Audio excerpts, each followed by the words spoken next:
സമൂഹ മാധ്യമങ്ങളിൽ ഈയിടെ ഭീഷണികൾ കമൻറ്റുകൾ വരുന്നുണ്ടായിരുന്നു. അതായത് നിനക്ക് പലിശ സഹിതം ഞങ്ങൾ തരും, തീർത്ത് കളയും എന്നൊക്കെയുള്ള കമൻസ് ഉണ്ടായിരുന്നു. പക്ഷെ കമൻസിനെ ഞാൻ അങ്ങനെ വലിയ സീരിയസ് ആയിട്ട് എടുത്തിരുന്നില്ല.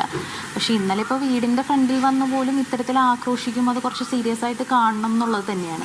ഈ പറഞ്ഞ പോലെ ഞാനൊരു യുവ നേതാവിൻ്റെയോ പാർട്ടിയുടെ ഒന്നും പേര് പറഞ്ഞിട്ടില്ല.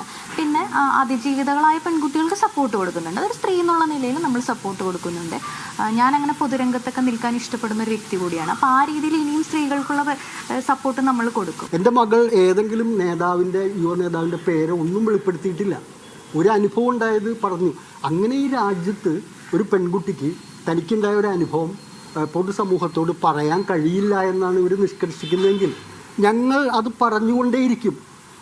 ഇതിനെ പിന്നിൽ നിൽക്കുന്ന ആളുകൾ ചിന്തിക്കേണ്ട ഒരു കാര്യം, ഞങ്ങളുടെ തല പോയാലും വേണമെങ്കിൽ നിങ്ങൾക്ക് ഞങ്ങളുടെ തല എടുക്കണമെങ്കിൽ നിങ്ങൾ പറയണോടത്ത് ഞങ്ങൾ വരാം, തലയെടുത്തോ, ഒരു പ്രശ്നവും ഞങ്ങൾക്കില്ല.